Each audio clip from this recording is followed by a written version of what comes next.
En el otoño de 1987, el canal de noticias local de Atlanta, Georgia, buscaba una forma de rellenar un hueco en su programación del domingo por la mañana. Luego de algunas solicitudes llevadas a cabo por varios dueños de negocios locales, decidieron autorizar al joven reverendo Marley Sachs a utilizar ese tiempo libre para hacer un programa de temática religiosa, el cual se estrenó el 18 de octubre sin que se le diera mucha publicidad. Se trataba de un programa religioso estándar, y consistía en el reverendo sentado en una silla enfrente de la cámara, leyendo algunos pasajes de la Biblia y discutiendo su interpretación y significado de acuerdo a los tiempos actuales. El programa recibió una audiencia bastante razonable, por lo que continuó hasta bien entrado diciembre. Fue en ese entonces cuando el estudio comenzó a recibir quejas extremadamente extrañas por parte de algunos de los espectadores del programa, el cual llevaba por nombre Palabras de Luz con el reverendo Marley Sachs.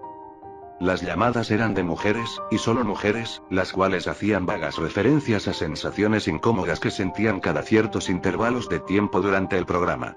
Describían la experimentación de náuseas, dolor de espalda, mareos y visión borrosa.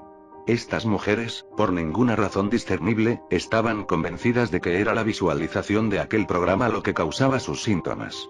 Después de 3 semanas de quejas, se determinó que esos síntomas aparecían cada intervalos de 12 minutos. El pequeño equipo del estudio revisó todas y cada una de las grabaciones, tanto de vídeo como de audio, pero no consiguieron encontrar nada fuera de lo común. Cuando se le preguntó al reverendo sobre estos incidentes, él simplemente se limitó a encogerse de hombros y a decir, crípticamente, que algunos no pueden lidiar con la palabra de Dios. El jefe del estudio, al no poder dar explicación a estos incidentes, decidió seguir transmitiendo el programa. En febrero, la audiencia del programa se redujo considerablemente y el estudio decidió terminar con el show. El jefe del estudio decidió que sería más prudente invertir tiempo en las noticias e historias que habían tenido bastante ocupadas a las otras cadenas de noticias locales. Una de esas noticias fue la epidemia de abortos espontáneos. Había iniciado en noviembre, y muy pronto el número de mujeres embarazadas saludables que abortaban espontáneamente en el área metropolitana de Atlanta había superado las 300. El Centro para el Control de Enfermedades no había encontrado ninguna explicación para estos horribles sucesos. El reverendo se tomó la cancelación de su show con lo que solo podría ser descrito como una indiferencia absoluta. Cuando se le informó, no protestó, sino que meramente asintió con la cabeza. Abandonó el estudio luego de que fuese filmado el último episodio del programa, sin decir casi ninguna palabra, para luego desaparecer de la faz de la tierra. Nadie volvió a oír de él, ni su ex congregación ni ningún otro miembro de su iglesia. El estudio siguió adelante, llenando el hueco con un infomercial y concentrándose en las historias de abortos espontáneos. 1 año y medio después, un trabajador interno de los mismos estudios, encontró las cintas del programa Palabras de Luz, y comenzó a revisarlas en un intento de encontrar un material útil para un especial que los estudios planeaban hacer sobre el impacto que tenía la religión en la ciudad. La epidemia de abortos espontáneos, ahora conocida como el incidente de Atlanta en los círculos médicos, había terminado 3 meses después de la cancelación del programa, y su recuerdo ya comenzaba a extinguirse de la conciencia pública. Mientras el interno revisaba las cintas, hizo un accidental y perturbador descubrimiento. Mientras trataba de detener una grabación a los 10 minutos con 45 segundos, atascó el botón para adelantar por accidente. Mientras las imágenes pasaban, intentó soltar el botón haciendo palanca con un destornillador. Una vez que tuvo éxito, la cinta se detuvo en el minuto 32 con 1 segundo. Casi se cayó de su silla cuando vio la imagen que aparecía congelada en la pantalla. La imagen de una cabeza putrefacta llenando todo el cuadro. Después de componerse, se movió unos cuadros hacia atrás, y luego otros hacia adelante. Se dio cuenta de que su mente no le estaba jugando trucos. Continuó por el resto de la grabación y descubrió que la misma imagen aparecía cada 12 minutos. Creyendo que se trataba de una broma para el chico nuevo, le mostró las grabaciones al técnico. El técnico se mostró tan perplejo como él. Nadie había tocado las cintas desde la cancelación del show.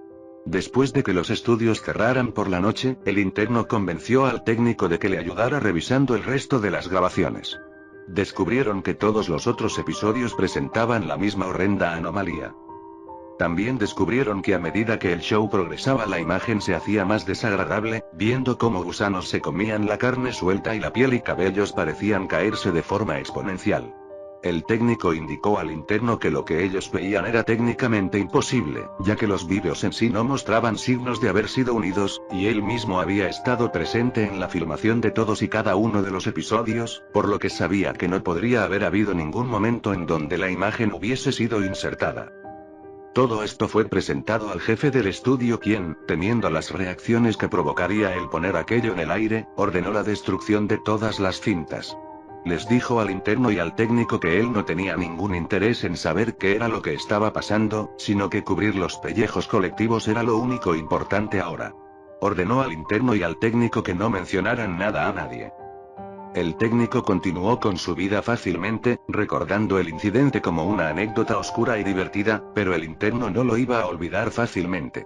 Antes de que las cintas fueran destruidas, hizo tantas copias como pudo de las grabaciones y se las llevó para ver si podía encontrar alguna otra cosa que iluminara el misterio del origen de las imágenes. Una semana después intentó volver a convencer al técnico de que le ayudara, diciéndole que creía haber descubierto algo aún más perturbador que las propias imágenes. Cuando las imágenes eran reproducidas juntas en orden cronológico, la boca de la cabeza decapitada parecía moverse, como si estuviese intentando formar palabras. El técnico, temiendo por su trabajo, le dijo que se deshiciera de aquellas copias y que no volviera a hablar sobre el asunto otra vez. Otra semana después, la policía respondió a una llamada del 911 hecha por una mujer mayor, de uno de los suburbios de Atlanta. Había oído unos ruidos horribles viniendo de una de las casas del vecindario, donde vivía una pareja de jóvenes. Le dijo a la operadora que la esposa estaba embarazada y que temía que algo horrible hubiese pasado. Cuando los oficiales llegaron a la escena 20 minutos después, encontraron las luces de la casa apagadas y la puerta entreabierta.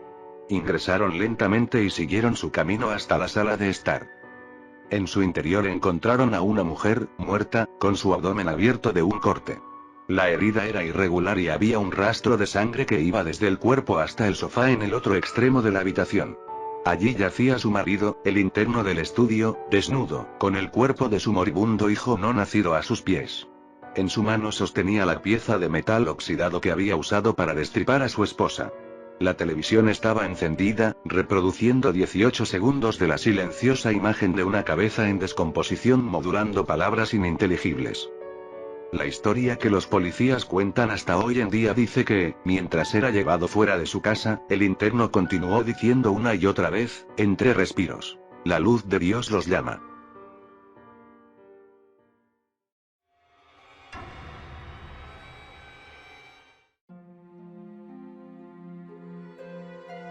Después de un largo y pesado día de trabajo, no podía pensar en otra cosa que en llegar a mi casa y sentarme a ver televisión. Aquella era mi rutina desde hace semanas.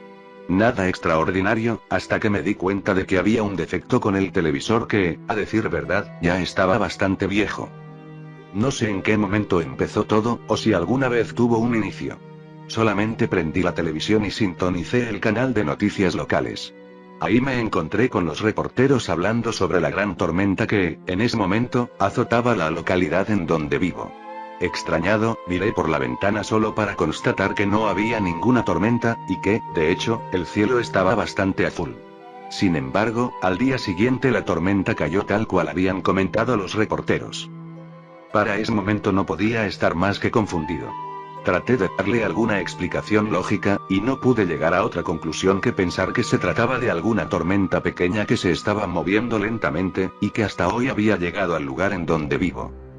Pero pronto me di cuenta que no era así, y que algo de verdad raro estaba pasando con la televisión. Días después, al llegar del trabajo, encendí la televisión a la misma hora y en el mismo canal.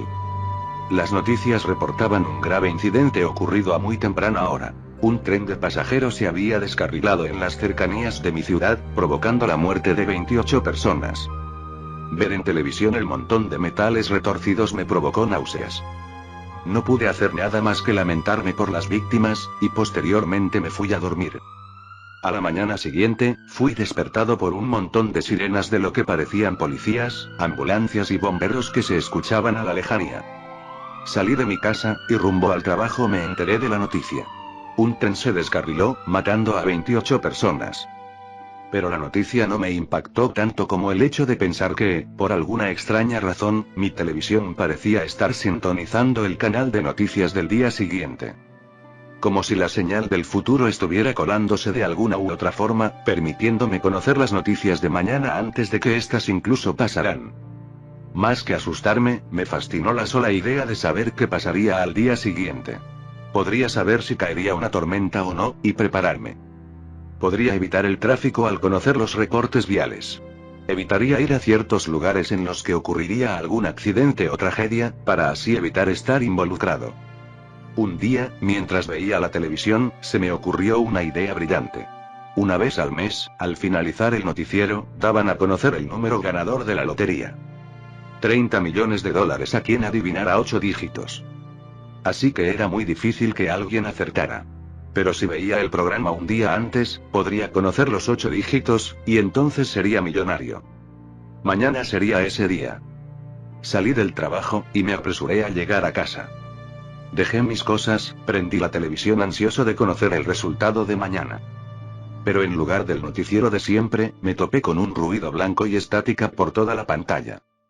En un principio pensé que el televisor se había descompuesto, o que incluso había perdido la señal de televisión. No era así. Los otros canales, aquellos que no tenían ninguna anomalía temporal, transmitían de forma normal. Y entonces, caí en cuenta que, si dicho canal transmitía las noticias del día siguiente, entonces eso significa que mañana ya no habría nada que transmitir. Me acosté en mi cama, y traté de adivinar la forma en que todo terminaría. Reí un poco. No creo que sirva de mucho, me dije.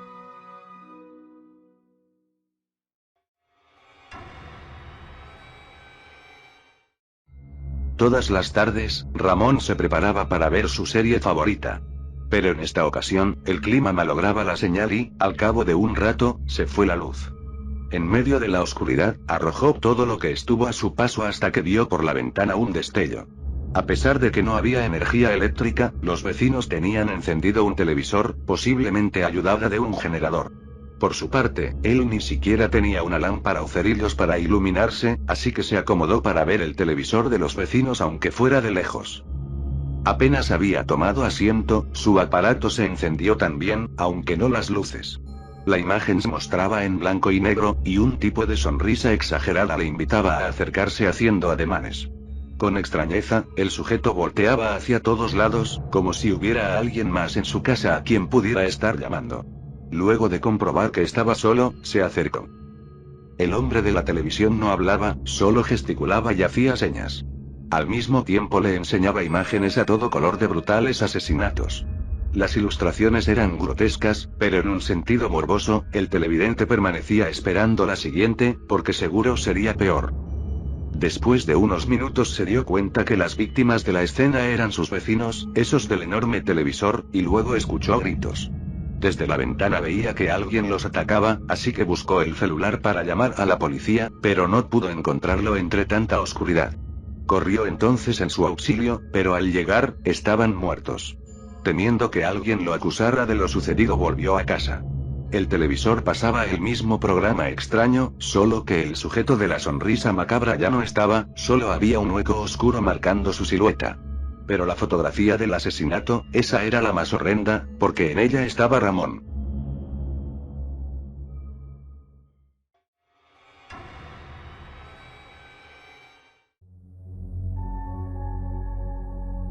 Tan pronto como los nuevos televisores con sensación aumentada fueron anunciados, estos se vendieron como pan caliente. Estos aparatos eran como cualquier otro televisor normal, solo que con la diferencia de que te permitía oler, sentir y saborear lo que sea que estuviera en la pantalla. Así que ya te imaginarás los 1000 usos que una tecnología de este tipo puede tener. Muchas de las personas que compraron este televisor lo hicieron por curiosidad, fascinación, o incluso para meras cuestiones personales que no pienso detallar, pero que ya debes estar imaginándote. En mi caso, fue por morbo. El paquete llegó unos días después. Lo abrí y saqué el aparato de entre un montón de cajas de cartón. Sobre este había una carta, que solo decía lo siguiente: satisfacción garantizada, o le devolvemos su dinero. Conecté el televisor, y lo encendí.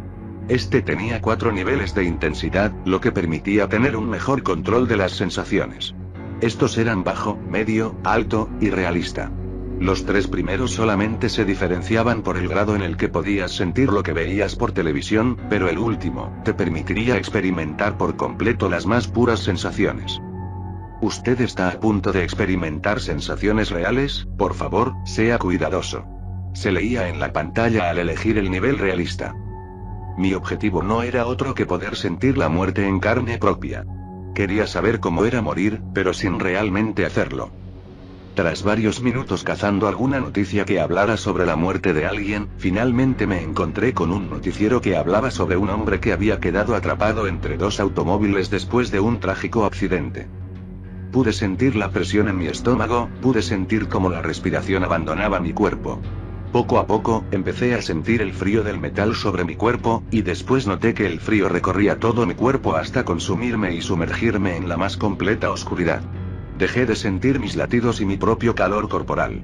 Estaba muerto, y a la vez no.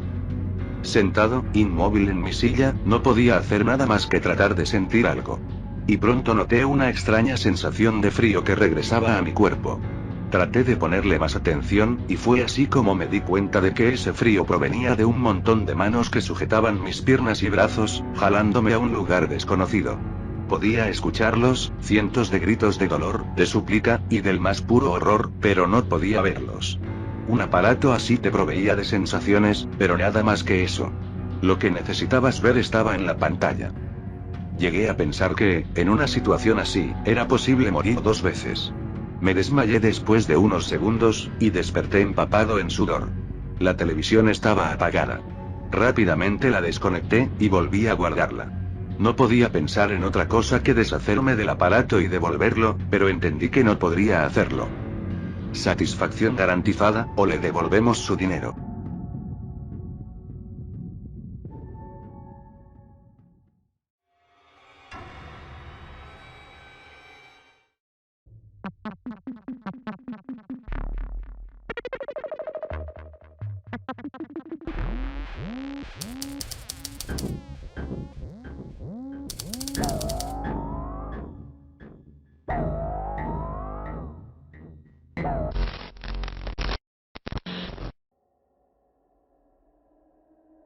Clasificación del objeto. Seguro. Procedimientos especiales de contención. SCP-263 debe conservarse en una bóveda de almacenamiento de artículos de bajo valor en el sitio 19. Puede ser retirado para las pruebas previa autorización de un investigador de nivel 3, y que el área a utilizar para la prueba sea resistente al fuego. Todas las pruebas con SCP-263 deben ser grabadas. Los sujetos que realizan las pruebas a SCP-263 tienen permitido un teléfono móvil, o una computadora portátil con acceso completo y sin restricciones a una copia completa y sincronizada de la base de datos de la Fundación, almacenada en un servidor de alojamiento dedicado para garantizar la recuperación completa de cualquier registro en no más de 200 milisegundos, siempre y cuando sean eliminados inmediatamente después de concluida la prueba. Todos los registros de las pruebas en SCP-263 deben ser revisados por un investigador con nivel de autorización 4 o superior, y censurados cuando sea necesario para impedir el acceso a material restringido. Todos los investigadores que observen SCP-263 durante las pruebas deben ser sometidos a amnésticos locales y se les confiscarán sus notas. Para acceder a las notas de investigación de las pruebas se requiere el permiso de un investigador con autorización de nivel 4. Descripción. SCP-263 es una televisión en blanco y negro, con el logotipo de la empresa Thomson.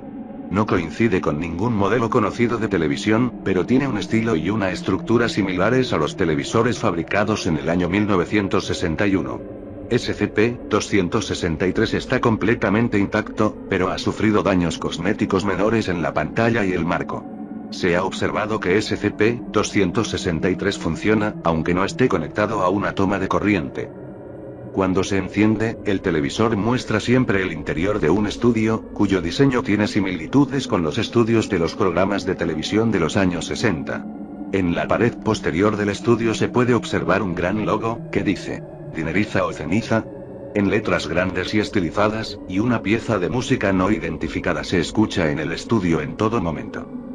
El único hombre visible en el estudio es SCP-263-1. SCP-263-1 parece ser un varón humano de ascendencia caucásica de aproximadamente 35 años de edad, vestido con un traje que coincide con un estilo comúnmente usado entre los años 1959 y 1964. SCP-263-1 tiene un comportamiento que ha sido descrito como despreocupado, entusiasta y emocionante. SCP-263-1 sonríe casi constantemente.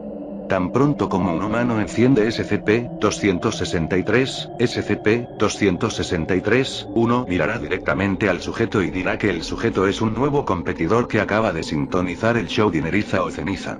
A continuación, declarará que le desea al sujeto mucha suerte al responder 3 preguntas diabólicas y obtener la dineriza, y no las cenizas.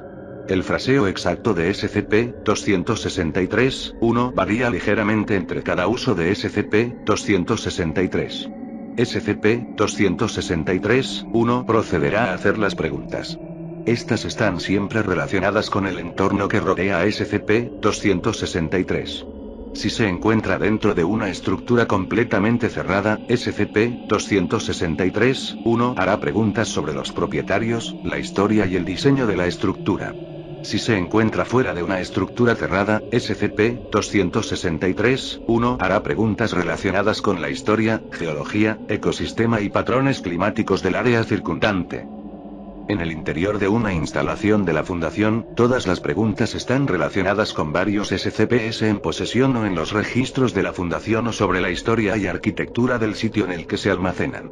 La mayoría de ellas son indagaciones sobre información bastante básica que se encuentra fácilmente en documentos accesibles por personal de bajo nivel, pero algunas de ellas se refieren a minucias específicas, encontradas solo en ciertos documentos esotéricos que requieren una alta autorización, y o son bastante complicados de encontrar o acceder. En cada caso, sin embargo, la información necesaria para responder correctamente a la pregunta se puede obtener de los registros de la Fundación. Si dentro de los próximos 45 segundos, el sujeto proporciona una respuesta correcta, su éxito será brevemente reconocido y felicitado por SCP-263-1. Sin embargo, si el sujeto responde incorrectamente o no contesta en 45 segundos, SCP-263-1 dirá: "Se acabó el tiempo. Lo siento mucho", y el sujeto arderá inmediatamente. Las llamas son siempre de alta temperatura e intensidad, y envolverán completamente al sujeto en 4 segundos. Hasta el momento, todos los intentos de apagar el fuego han fracasado. Después de 42 segundos, el fuego desaparecerá, junto con los restos del sujeto. Transcurridos 42 segundos, SCP-263-1 mirará hacia el lugar donde el sujeto se quemó y declarará que el fracaso es una lástima, esperemos que el próximo competidor evite la ceniza, y se lleve la dineriza. Después SCP-263 se apagará automáticamente.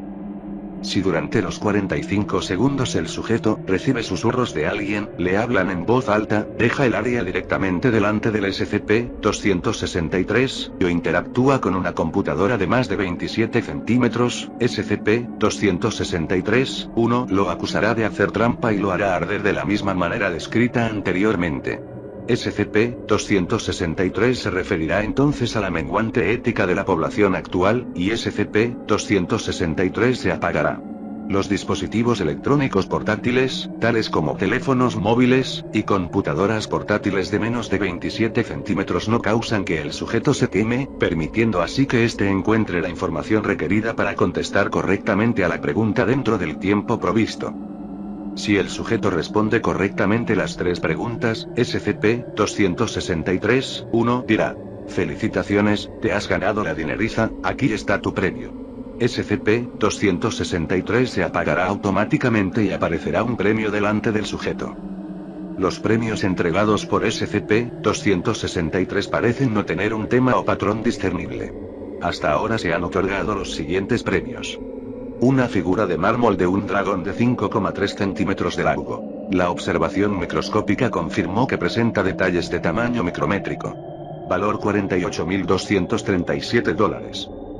Unas estatuas de jade, similares a los dólares estadounidenses ordinarios, sin embargo, todas las caras de los presidentes son reemplazadas por la cara sonriente de SCP-263-1. Cuenta con el mismo detalle en el tallado que la figura del dragón listada arriba. Valor $226.703. Un juguete de cuerda de 4 centímetros de alto, hecho de latón, que camina aleatoriamente cuando se le da cuerda. La figura representa una criatura desconocida, vagamente parecida a un calamar. Valor $21.424. Una serie de 8 miniaturas bañadas en oro que se asemejan a anomalías humanoides contenidas en el sitio 19, incluyendo a SCP-1770. Las estatuillas tienen marcado en su base el número de objeto de las anomalías y aparentemente no son anómalas. Valor $17.315. Todos los intentos de obtener información de SCP-263-1 o sobre SCP-263 han demostrado ser ineficaces. SCP-263-1 no reacciona a ninguna pregunta o afirmación, excepto a las respuestas de las preguntas o cualquier intento de hacer trampa.